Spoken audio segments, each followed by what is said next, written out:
Vamos a dar inicio a nuestra sesión recordando el problema que quedó pendiente de la clase anterior. En este problema, recordemos, nos planteaban la siguiente situación. ¿Cuánta resistencia se debe agregar a un circuito LC puro para modificar la frecuencia del oscilador en un 0.25%? Nos pregunta además si esta frecuencia tenderá a aumentar o a disminuir. Y bueno, eh, dado que el circuito LC se quiere convertir a uno RLC, recordamos que la frecuencia en este último circuito, el RLC, se va a escribir de esta manera, porque en principio se trata de un sistema subamortiguado. Así que la frecuencia de oscilaciones en ese nuevo circuito se espera que se comporten de este modo, donde omega 0 al cuadrado es la frecuencia natural de este circuito, como si se tratase del circuito LC.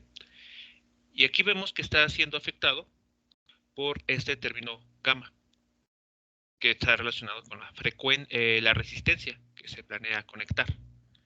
Y bueno, eso nos llevó a que la frecuencia de las oscilaciones se escribe de esta manera. Es decir, la frecuencia en un circuito amortiguado se puede expresar como la frecuencia del sistema sin amortiguamiento multiplicado por este factor. Aquí lo estamos aplicando a un circuito eléctrico, pero este mismo resultado es válido para un sistema mecánico. Así que bueno, ese es un dato importante que les podría servir más adelante. Bueno, aquí es claramente que, bueno, se ve clara que la frecuencia natural del sistema en cuestión va a ser menor, ya que la resta que aquí va a aparecer será menor a la unidad.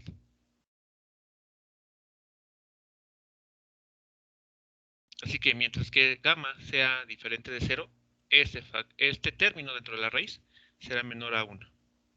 Así que bueno, de esa manera contestamos la primera pregunta, bueno, la pregunta que aquí se planteaba, si aumentará o disminuirá la frecuencia. Va a tender a disminuir siempre. Bueno, después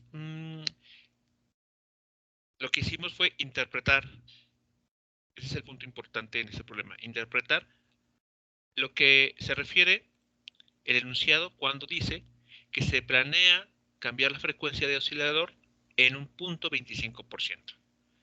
Y como bien se señaló en la clase anterior, ese 0.25% quiere decir que la nueva frecuencia, una vez que se conecta a la resistencia, tiene que tener este factor multiplicando a la frecuencia natural. Es decir, la raíz cuadrada, que está aquí, que habíamos visto anteriormente, tiene que ser igualada a esto que tenemos en esta parte, que nos está representando ese 0.25% que queremos modificar a las frecuencias de oscilador.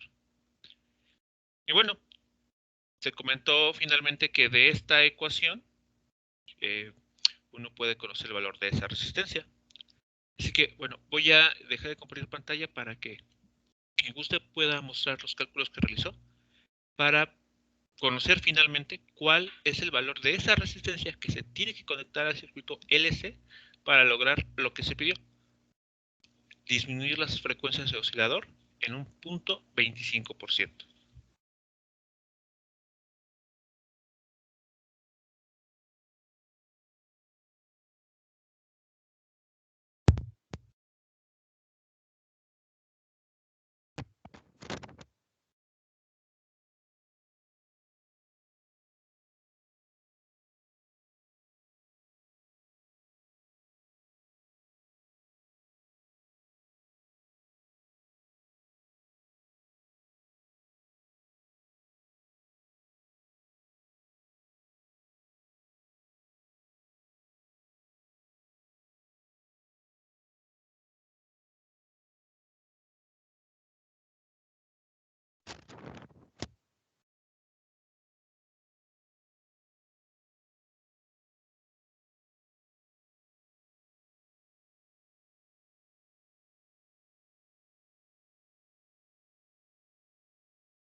también en el chat nos compartieron esta imagen.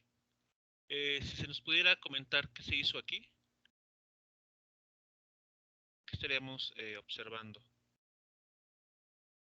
Muy bien, en la clase pasada nos habíamos quedado que 9975 es igual a la raíz de 1 menos gamma al cuadrado entre omega 0 al cuadrado. Ajá. Así es. Entonces, pues para empezar a despejar esto, tenemos que elevar todo al cuadrado, lo que nos quedaría de la siguiente manera: desaparece la raíz y queda expresado que está elevado al cuadrado el término de la izquierda. De ahí, pues también tenemos el conocimiento de que W0, omega 0, es igual a 1 sobre la raíz cuadrada de LC, y que gamma es igual a R entre 2L. Cierto. Por lo mismo tenemos la siguiente igualdad, que es 0.9975 al cuadrado, que es igual a 1 menos, pues aquí quedó, bueno, lo dejé expresado pues tal cual, que es, como son los términos al cuadrado, entonces sería R cuadrada entre 4L cuadrado entre 1 entre LC, ahí la raíz desaparece, aplicamos leyes de extremos y medios, y nos quedaría, que es 1 menos R cuadrada LC entre 4L al cuadrado. Luego, ese 1 que está al principio lo vamos a pasar restando, y por lo cual nos quedaría menos 0.99 igual a menos R al cuadrado. La L con la de abajo que está al cuadrado se hace en 1 y quedaría menos R cuadrada por C entre 4L. Luego,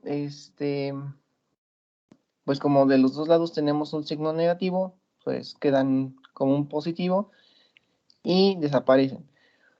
Después tenemos la siguiente expresión, que es R cuadrada igual a 0.99 por 4L entre C. Sabemos que L es igual a 350 milihenrios, y que C es igual a 1800 picofaradios. Entonces, hacemos una sustitución en la expresión anterior, que es 0.99 por 1.4 henrios, porque bueno, serían 350 por 4, entonces daría 1400, pero como está en mili, pues queda 1.4 henrios. Luego lo dividimos entre 1800 por 10 a la menos 12, que es pues lo que nos queda expresado por el pico faradios. Y nos daría como resultado 77,000, pero como está al cuadrado se le saca su raíz y bueno, a mí me dio 8774.96 ohms. Ok, muy bien. ¿Preguntas, comentarios, jóvenes, sobre lo que realizó su compañero? Me parece que todo es correcto, todo el desarrollo algebraico es correcto.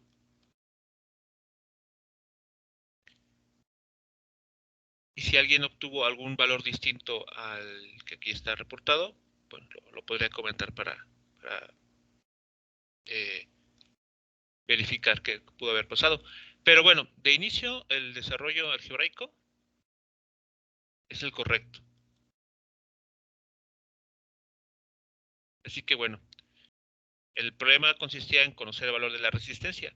Y aquí justamente fue lo que se hizo.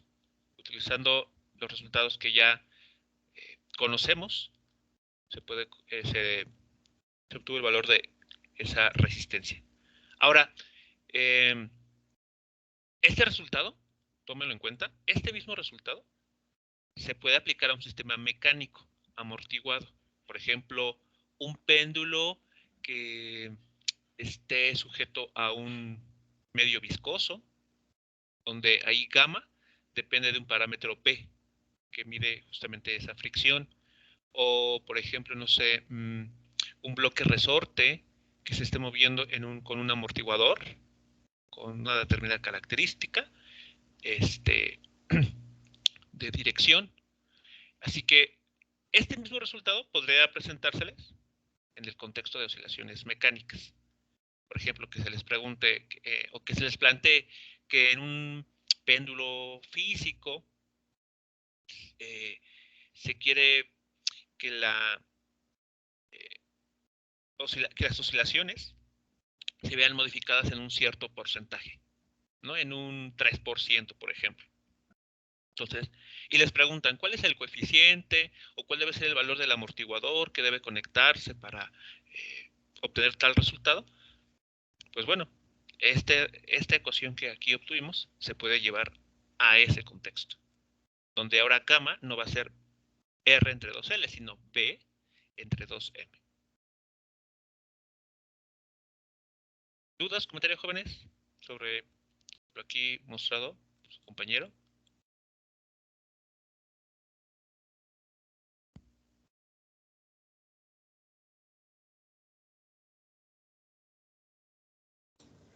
Todo bien hasta el momento. Ok, muy bien. Bueno, pues muchas gracias por haber mostrado el trabajo. Y bueno, vamos a continuar entonces con otro ejercicio. Y con este último ejercicio, pues estaríamos dando por terminado lo referente a las oscilaciones, tanto mecánicas como sus correspondientes análogos en circuitos eléctricos. Bueno, en este último problema que vamos a resolver, como ven es algo extenso en cuanto al enunciado del problema, nos piden determinar varias cosas. Bueno, nos dice lo siguiente. En algunos experimentos, distancias cortas se miden mediante la capacitancia. Considere formar un circuito LC con un capacitor de placas paralelas, con área de placa A y una inductancia conocida L. La primera situación es, si se encuentra que la carga oscila en este circuito a la frecuencia F igual a omega entre 2pi, cuando las placas del capacitor están separadas una distancia X, demuestre que dicha distancia X depende de la inductancia y de la frecuencia de esta manera.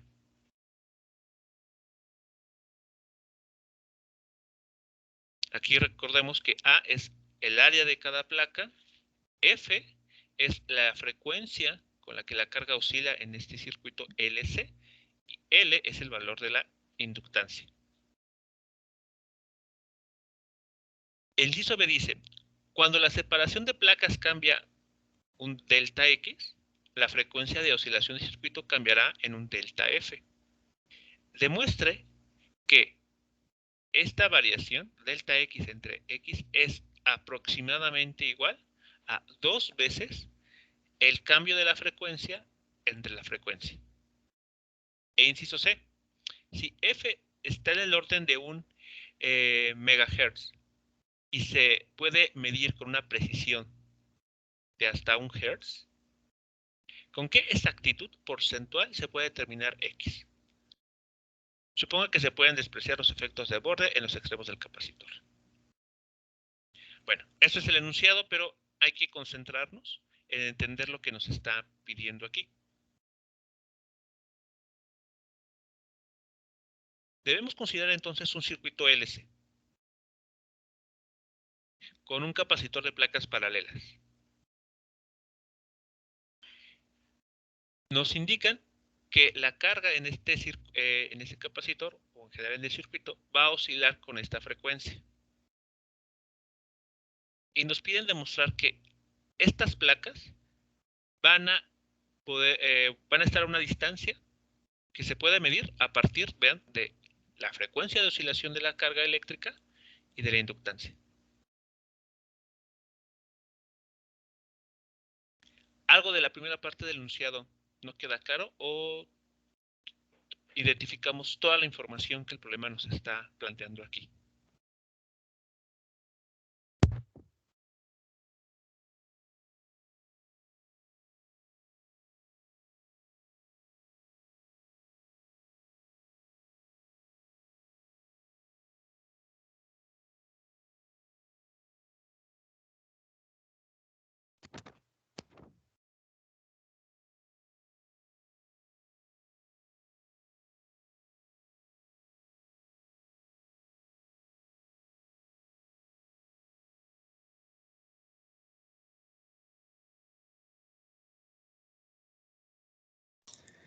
De mi parte creo que no entiendo mucho a qué se refiere con lo de distancias cortas, se miden mediante la capacitancia.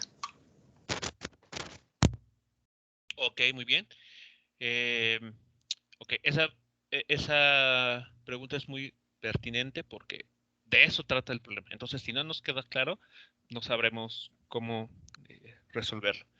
En un capacitor de placas paralelas tenemos el capacitor, ¿no? Así. Aquí tenemos una placa. Voy a dibujar. Ahora los coloco a la par.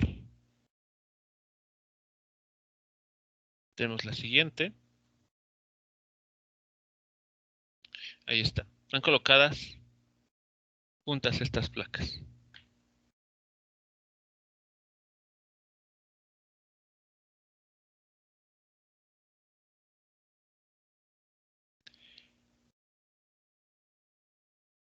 Tenemos aquí los hilos conductores que llevan al inductor. Y bueno, en este sistema, en este dispositivo, ¿cómo se expresa la capacitancia? ¿De qué depende el valor de capacitancia en un capacitor de placas paralelas?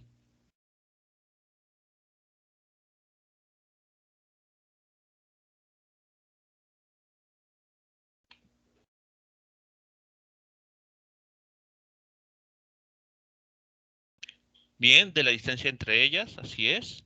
Es decir, aquí entre estas dos placas hay una cantidad X.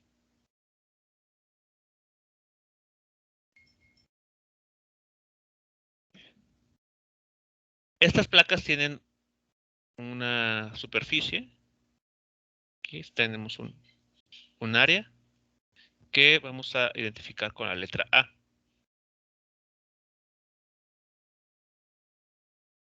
¿Y cómo se relacionan estos parámetros 100% geométricos con la capacitancia?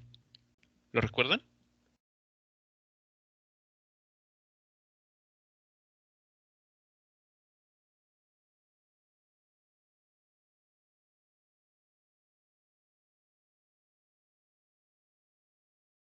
Es la permitividad eléctrica en el vacío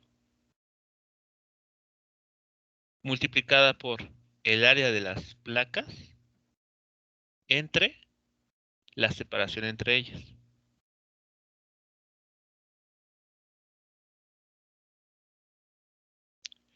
¿Qué nos está diciendo entonces esta ecuación?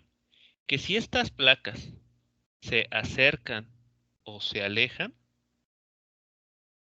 el valor de C se va a modificar. ¿Sí es claro esto?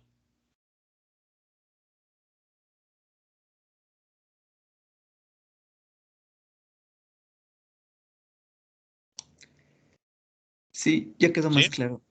Ok, vale. Ahora, como este dispositivo está conectado a un inductor y podríamos medir la oscilación de la carga en el capacitor, entonces vean lo que estaría sucediendo. Si vamos modificando la separación que hay entre las placas, las ponemos, por ejemplo, ahora más cerca, ¿qué va a pasar? Pues cambia C. Y si cambia C en un circuito LC, ¿qué pasa con la frecuencia de oscilaciones? Aquí está, vean. Aquí lo tenemos. Aquí, vean. La frecuencia se va a modificar, porque la frecuencia de oscilaciones depende de C. De hecho, de esto trataba el primer problema que vimos, el sintonizador de un radio. Eso es lo que está sucediendo. Cuando se quiere sintonizar una estación de radio,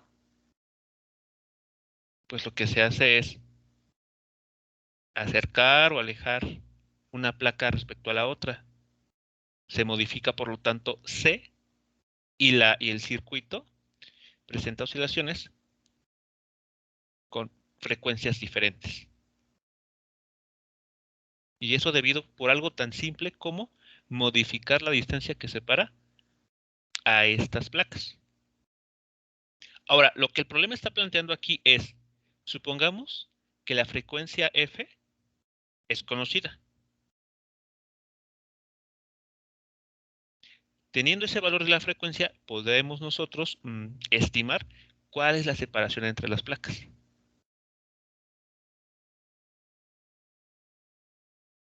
¿Sí es claro? ¿Cuál es ahora el objetivo del problema? Mediante una frecuencia F conocida, saber cuál es la distancia que separa a las placas del capacitor.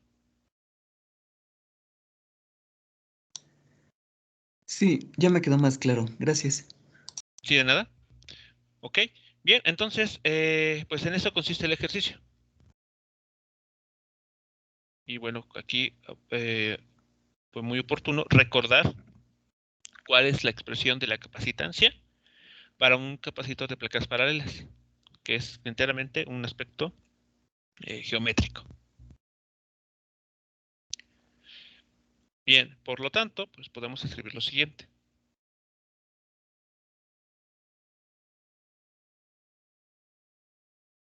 Aquí está nuevamente la figura. Tenemos un capacitor de placas paralelas que se encuentran a una distancia de separación que vamos a llamar X. Y despejando a X de la ecuación que nos permite calcular el valor de la capacitancia en este dispositivo, pues vemos que, vean, depende, ahora X va a depender de el área que tengan estas placas. Es decir, nótese que, bueno, aquí estoy dibujando placas rectangulares o cuadradas si se quiere, pero estas placas podrían tener alguna otra forma. Así que bueno, esta A es algo general. No estamos diciendo exactamente cómo es el área de estas placas. Bueno, y esto está dividido entre C, que es la capacitancia. Pero por otro lado, ¿qué sabemos? ¿Cómo se relaciona la capacitancia con la frecuencia? De este modo. Así lo pongo para que lo vean todo. ¿Sí es claro esta ecuación de dónde surge?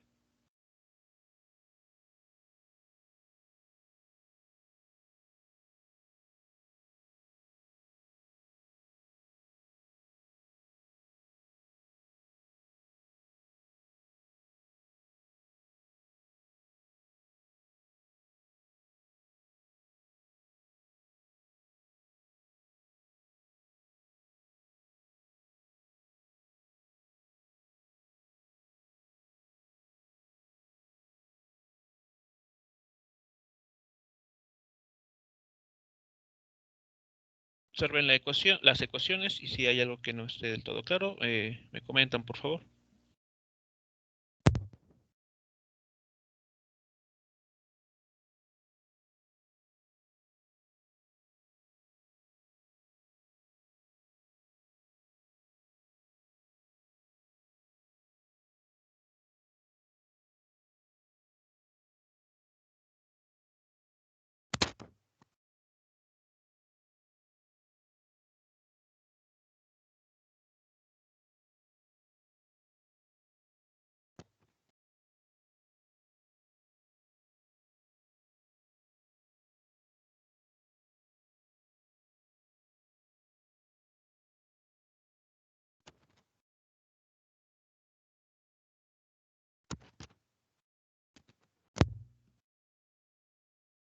Bien, pues ya teniendo esa expresión de el inverso de la capacitancia en términos de la frecuencia de oscilaciones y del valor de la inductancia, pues podemos sustituir este 1 entre C en esta otra ecuación, la primera que tenemos aquí. Y si hacen eso, pues ya tenemos lo que el problema nos estaba pidiendo. Demostrar que la separación entre las placas, esa distancia X, se puede expresar en términos del F y de L de esta manera.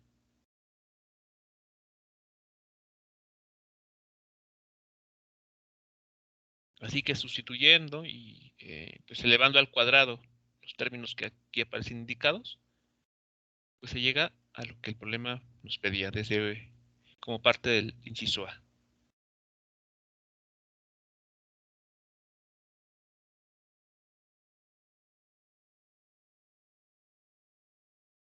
¿Alguna pregunta, comentario u observación sobre esta primera parte del problema?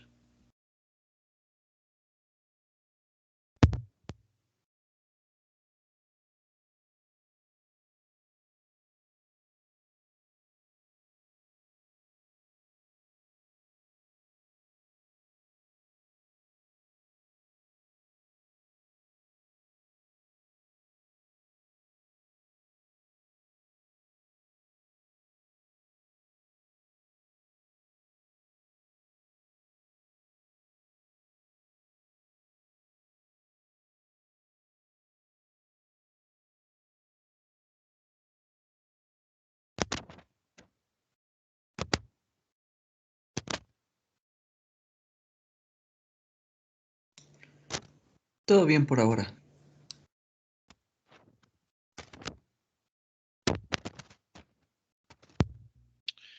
Muy bien. Bueno, entonces ya tenemos el primer inciso. Vamos ahora a recordar el siguiente que nos pide el inciso B. El problema en el inciso B dice, cuando la separación de placas cambia a un delta X, la frecuencia de oscilación del circuito cambiará en un delta F. ¿Eso tiene sentido? ¿De acuerdo a lo que hemos comentado hasta ahora?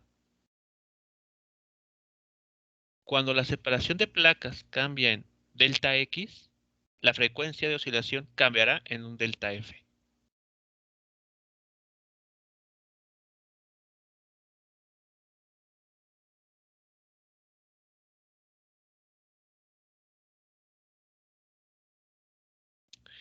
Como hemos mencionado, el cambio en X modifica la capacitancia. Y si se modifica la capacitancia, se cambia también el valor de la frecuencia de oscilaciones. Así que sí, tiene sentido esta afirmación. Pero aquí algo bastante interesante es que delta X, recuerden, esto es un incremento. Una variación o un incremento en la separación de las placas va a cambiar o va a generar un incremento en la frecuencia. Ahora, lo que nos piden es que estos incrementos tenemos que encontrar que dichos incrementos se relacionan de esta manera. Bueno, ¿cómo vamos a hacer esto? ¿Cómo vamos a encontrar este resultado? Bueno, vamos a considerar que esta variación, ese delta X que nos menciona el problema, no ocurre tan bruscamente. Es decir, que si las placas están separadas 2 centímetros, el delta X no será de 1 centímetro más, sino que vamos a considerar que es muy pequeñito. 2.1 centímetros, por ejemplo, podría ser la nueva separación.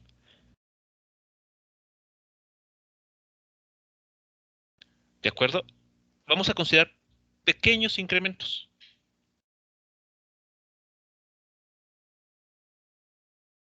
Así que si pasamos de un valor de 2 centímetros, vamos a considerar que a esta distancia la variación que se le va a hacer es muy pequeña, como por ejemplo de 0.1 centímetros o incluso algo más pequeño.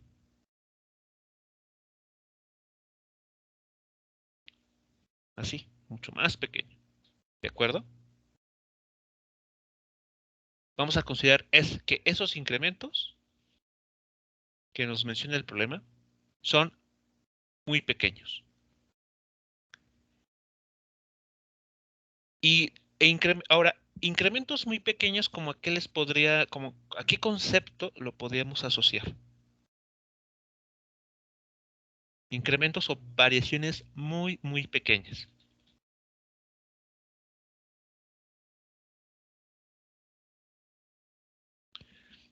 Así es, al concepto de derivada. Recordemos que la derivada es el cambio que experimenta una función respecto a algún parámetro.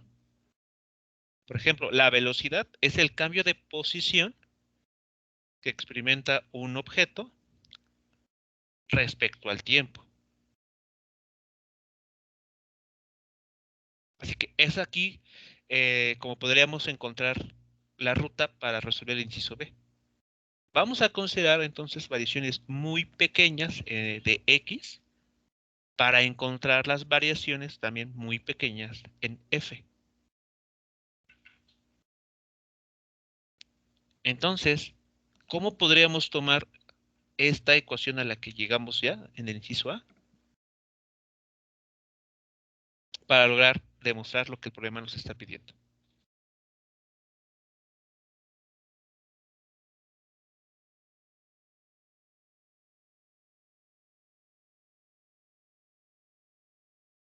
¿Qué se les ocurre hacer con esa función X expresada de la manera que está ahí? Pues derivarla, en este caso respecto a la frecuencia. Así es, el parámetro con el que queremos conocer las modificaciones de X es respecto a la frecuencia. Así que es correcto. Conviene, para el inciso B, tomar la derivada de esta función X respecto a F.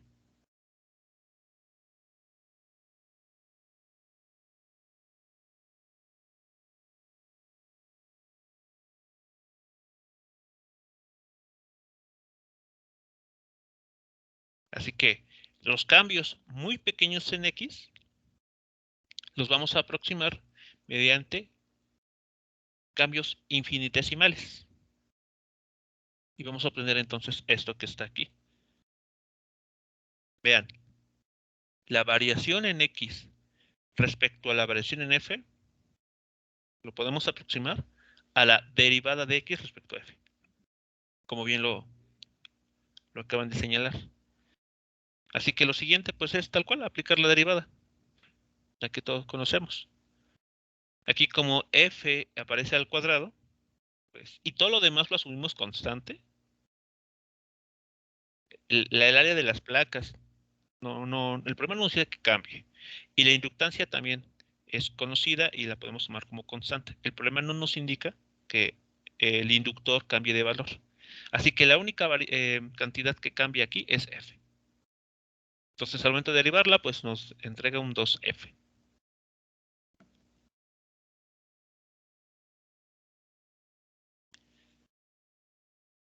¿Hasta aquí vamos bien?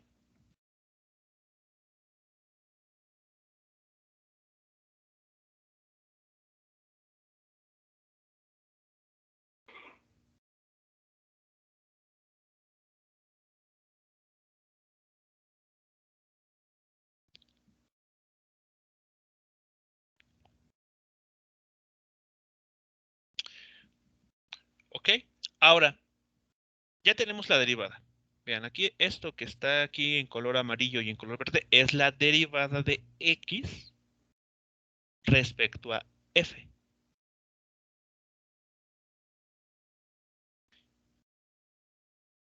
Pero, a ver, no sé si identifican algo. Estos términos que están en amarillo, esos términos, son los mismos que aparecen aquí arriba, aquí. A excepción de que pues, no tenemos F cuadrada, sino que tenemos aquí una F nada más.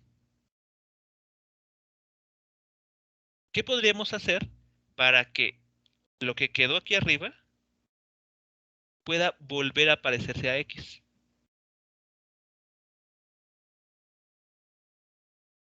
¿Qué le hace falta a lo que está en color amarillo y esta F para que volvamos a recuperar lo que vale X?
No, no es algo tan elaborado como realizar una integral. Solamente quiero que noten lo siguiente. Lo voy a señalar de este modo. Aquí tenemos un 4 pi cuadrada. Aquí está un 4 pi cuadrada. Tenemos una A por la permitividad en el vacío. Ahí está. Y aquí lo tenemos también. Tenemos una L aquí. Tenemos otra L acá. Entonces vean que aquí hay tres términos que también aparecen en X, en la cantidad que nos da la distancia. Aquí aparece una F. Aquí, vean, esta F cuadrada tiene una F. Aquí voy a pintar a la mitad. Entonces, ¿qué le hace falta a lo que tenemos aquí abajo para que se parezca exactamente a X?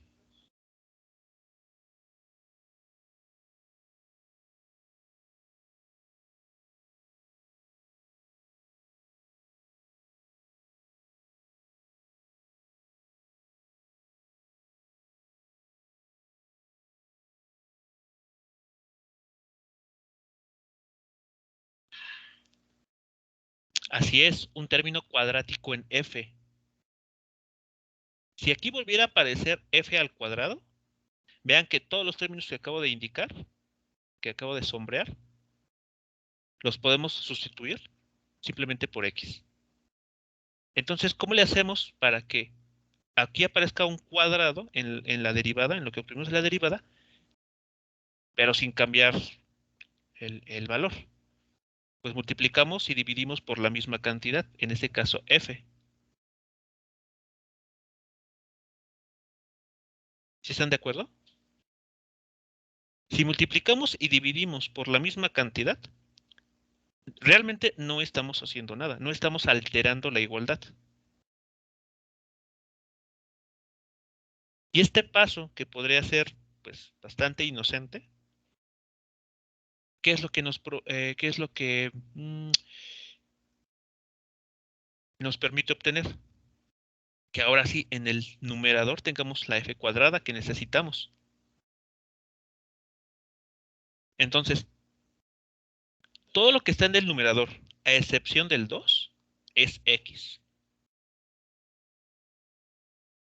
Es decir, estamos obteniendo esto.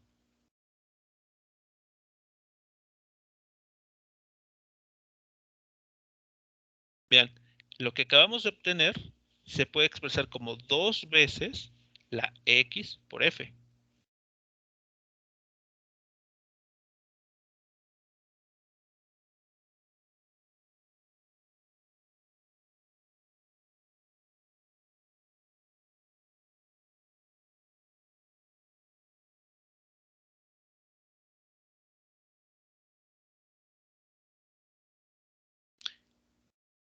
Y al hacer esta sustitución, vean, esta x la podemos mandar dividiendo y a este delta f multiplicando. Y eso ya nos da el resultado que el problema nos pedía demostrar. La variación en la separación, ese incremento en x entre el valor inicial de x es aproximadamente igual a 2 veces la variación que tengamos en f, en la frecuencia, respecto al valor de la frecuencia inicial.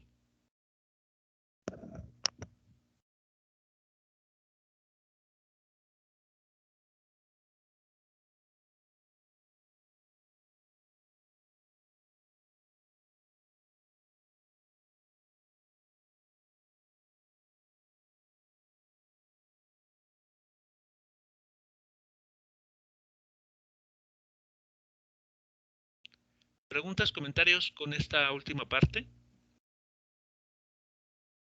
Ya habríamos terminado el inciso B. Llegamos ya a lo que el problema nos pedía terminar.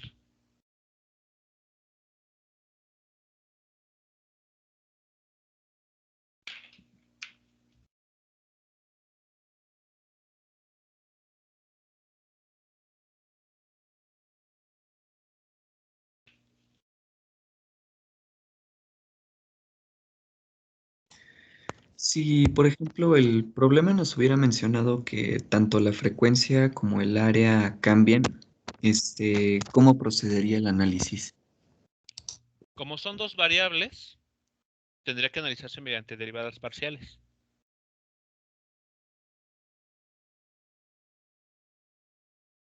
Y en este caso, recuerden ustedes que, a ver dónde tengo libre, aquí, sí, aquí. Si ustedes tienen una función z que depende de dos variables, x y y, ¿cómo calculan el diferencial de z?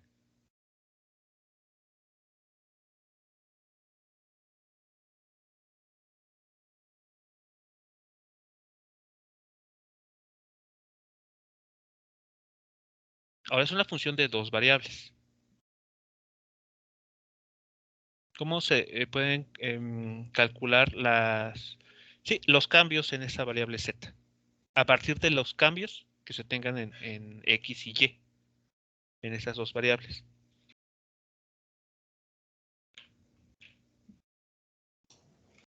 Pues sí, tendría que ser mediante la derivada parcial de esa función.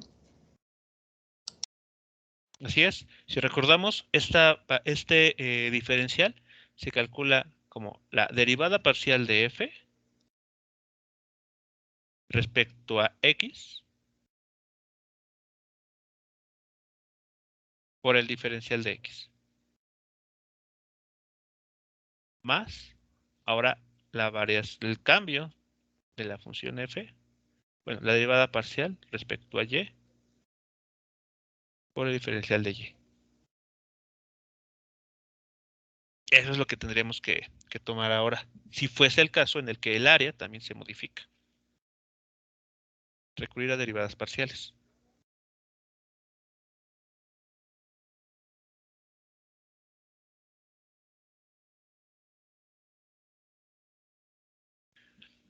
¿Ok? Bien, ¿alguna otra pregunta antes de pasar al último inciso?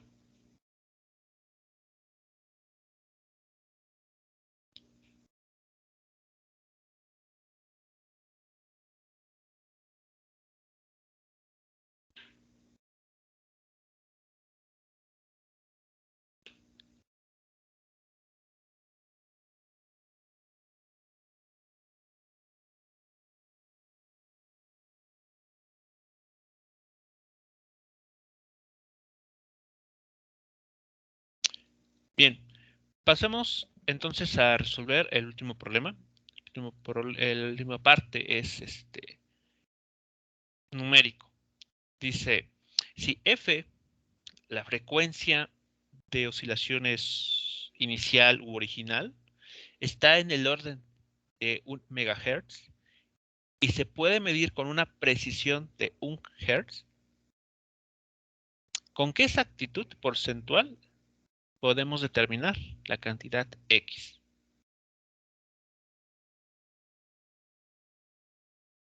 Es decir, vean, ya nos está dando este valor, nos está indicando cuánto va a valer ese incremento que podamos observar en la frecuencia, es decir, 1 hertz, respecto al valor inicial de la frecuencia, 1 megahertz. Entonces, bastará con sustituir aquí los datos que el problema está mencionando. Y podremos entonces conocer la variación de x respecto al valor inicial. Pero como el problema nos dice el valor porcentual lo podemos expresar de esta manera. Lo que vamos a obtener aquí es una cantidad inferior a 1. Y si lo multiplicamos por 100%, entonces sabremos el cambio porcentual.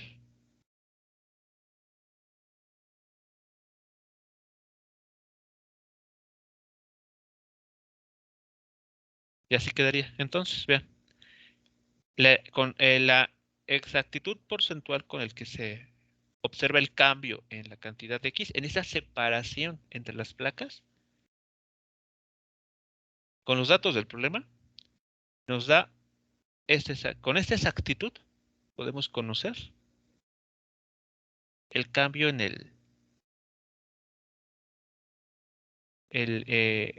sí, la variación o el cambio en la separación de las placas.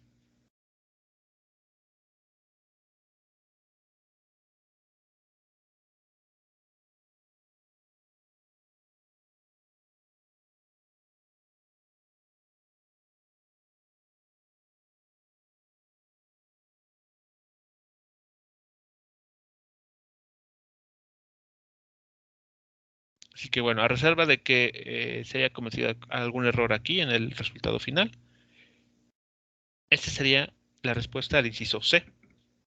La exactitud porcentual se determina de esta manera. Ya solamente es cuestión de sustituir los datos numéricos que el problema menciona y operarlos y, bueno, ya tener el resultado.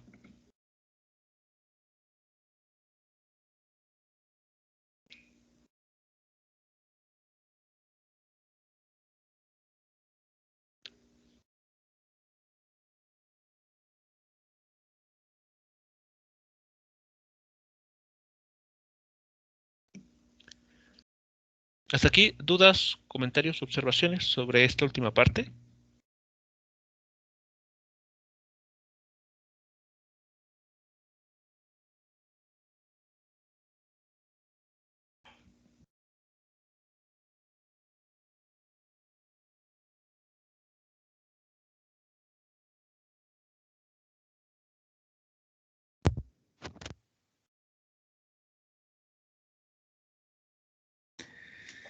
Entonces, digamos que de acuerdo a lo que se planteaba en un principio, en el problema, ahí en la exactitud porcentual teníamos que esperar algo bastante pequeño, ¿no?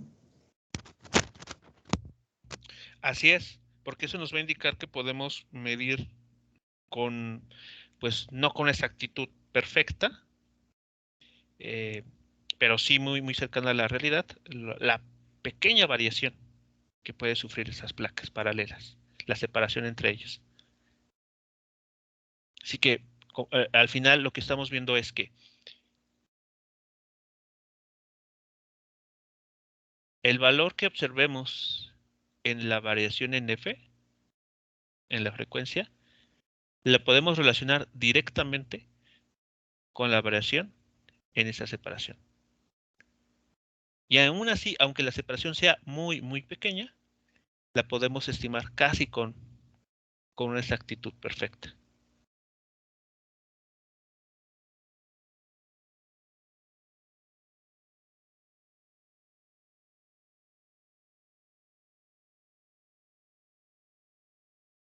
Así que bueno, aquí hay una aplicación.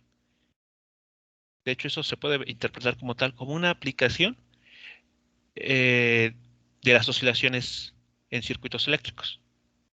Medir distancias muy pequeñas a partir de una cantidad que podemos observar, por ejemplo, en un osciloscopio, que sea más fácil de detectar o de rastrear, como es la frecuencia en un osciloscopio. Y con esa cantidad, o esas pequeñas variaciones que podamos ver en el osciloscopio, podemos estimar en cuánto está cambiando la separación entre las placas del capacitor.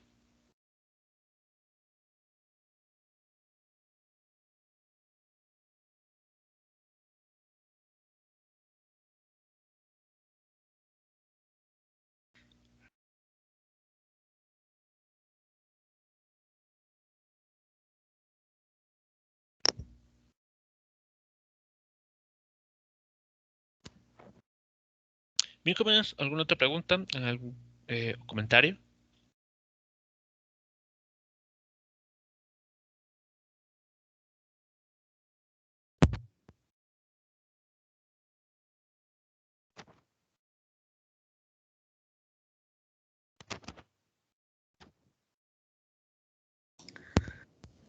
En lo personal me causa un poco de intriga la última parte que dice, suponga que se pueden despreciar los efectos de borde en los extremos del capacitor. Ok. Lo que se refiere aquí es, con ese comentario, a lo siguiente. Voy a ocupar este.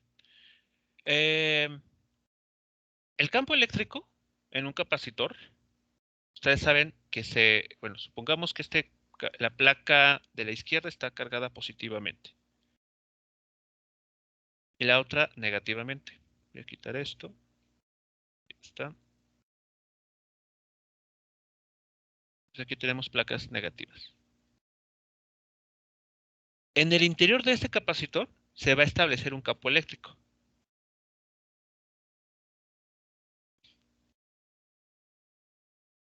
Que va a tener esta dirección.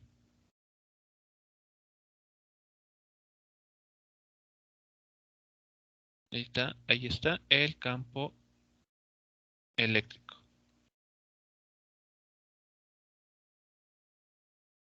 Pero ahora, el campo eléctrico no se queda en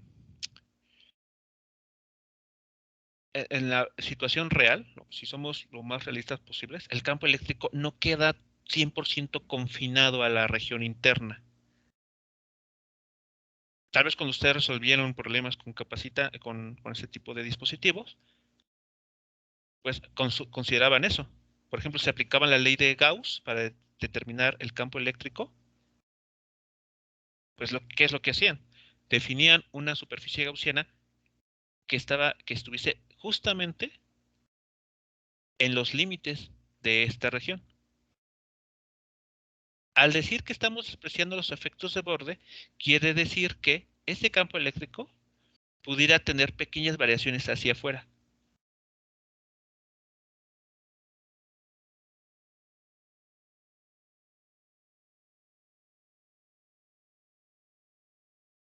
¿Sí queda claro qué estaría pasando aquí?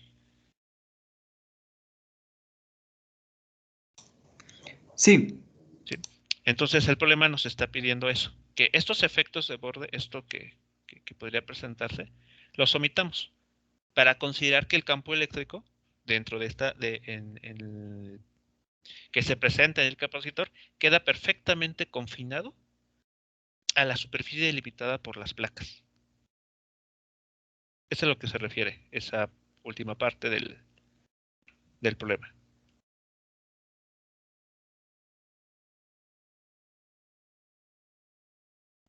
vale, gracias. ¿Sí de nada?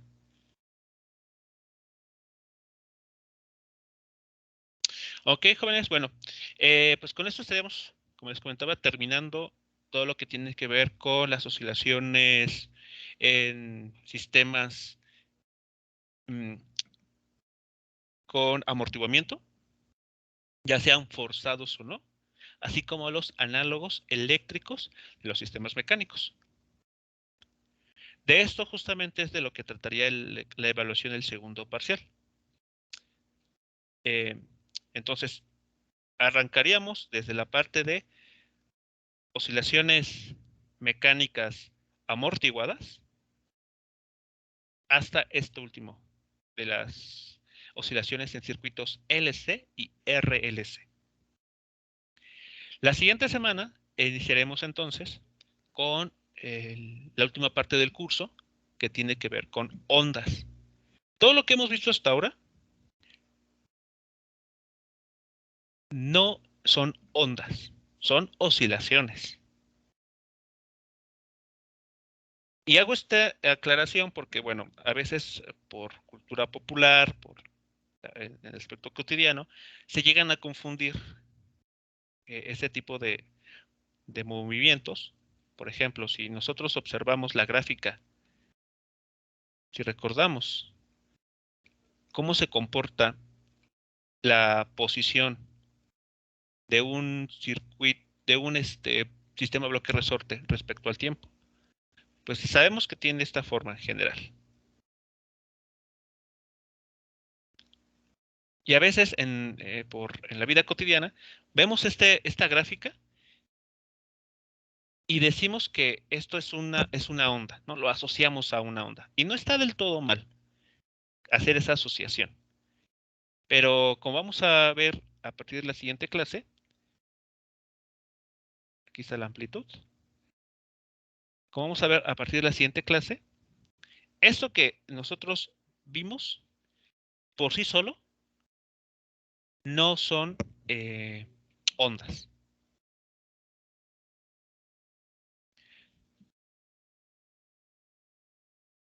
Las ondas son la versión 3D de las oscilaciones. No, no los pensaría de esa manera. Creo que no sería correcto verlo de ese modo. ¿Están relacionados? Sí. Las oscilaciones están relacionadas con las ondas. Eso es correcto. Pero no como una versión tridimensional. Es mucho más simple la relación, como vamos a ver a partir de la siguiente semana. Entonces, bueno, si quieren, no sé cómo decirlo, adelantarse un poco, o para que quede claro, lo que nosotros estuvimos viendo hasta ahora es lo que se conoce como movimiento oscilatorio.